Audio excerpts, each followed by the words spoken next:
Hello, thanks for joining me for your in-depth horoscope forecast for week commencing the 7th of September. This is for the Sun or the Ascendant. If you'd like to subscribe to my channel, I'd be honoured. Please click or tap on the bell notification symbol.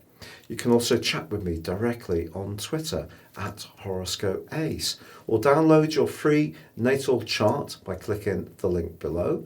Or please join Elisa and I for the daily astrology and spirituality show, where you can snaffle your free written daily horoscope by also seeing the link below. Now, the astrological doomsters will be putting a lot of emphasis on the fact that Mars goes into retrograde this week, and it does through to the middle of November. But you know, Mars has been slowing down for some while, and in fact, since the end of July, around about the 27th, it's gone into shadow, and then from the middle of August right through to now, it's been broadly in a right angle with Saturn, and that's going to go on to the middle of October. Now, if you think about it, Mars is about heat, Saturn is about cold. So they're very counterintuitive in a way when they are in a 90-degree right angle, as they have been.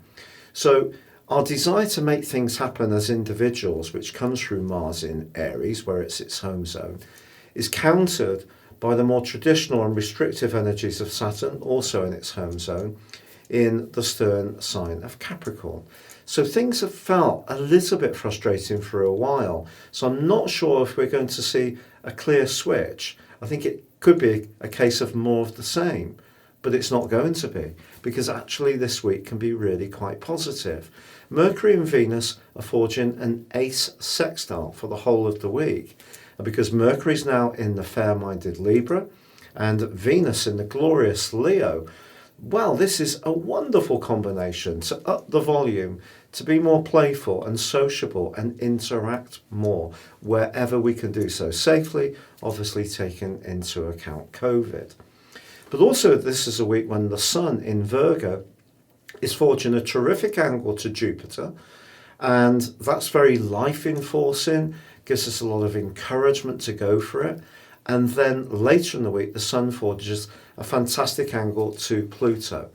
And whether the changes to our a world around us in terms of what we're trying to achieve outside of our situations, or it's more of an inner change deep within our beings, this is an opportunity for us to flourish this week. So though Mars is going into a retrograde, try to stay positive.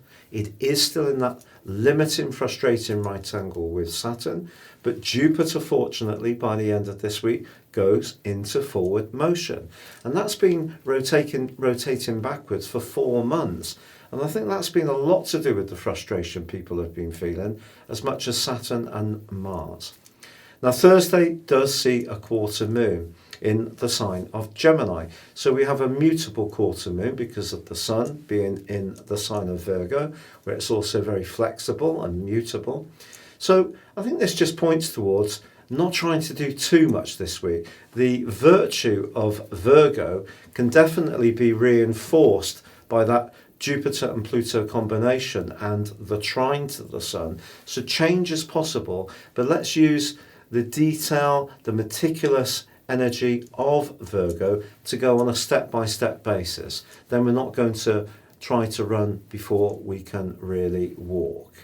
But patience and application are going to continue to be important, but I think our personality powers can really start to flourish. Your specific forecast, Capricorn, gives you a wonderful opportunity to open up the throttle, be much more go-getting.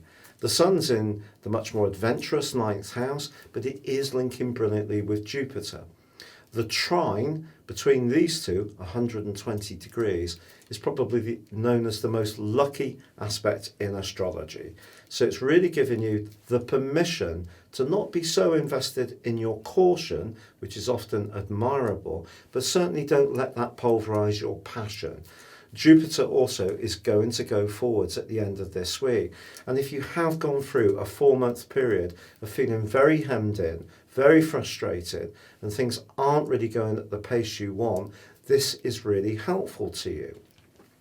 Of course, Mars is continuing to square with Saturn broadly. And Saturn being your ruler, this is particularly significant. And Mars does start to go into a retrograde this week. I think this is much more to do with your home and emotional environment. The big picture, your worldly interactions are given a lot of support. And I think if you want to do well in business, the link between Venus and Mercury also can bring out your entrepreneurial skills. Yes, for everybody, with Mars in a square with Saturn, we still need to pace ourselves, work within the available energy that we've got. But I think in general for you, as long as you set your focus clearly, because the quarter moon on Thursday kind of does say to you that you need to be mindful of obligations, but also mindful of a need for independence. If you can find a nice balance between those, I think that transformational energy between the Sun, Jupiter and Saturn, and Jupiter going forwards, really gives you a week that you can embrace, and I think by the end of it, be feeling a lot more upbeat. It's been a real pleasure being with you. If you'd like to ascend above your zodiac sign and embrace more serious astrology, please check out my year's forecast and character analysis special offer where you can get 30% off. And also, if you'd like to have a one-to-one, please check out my testimonials below. And it would be an honour to work with you. But for now, stay safe, take care, and good luck.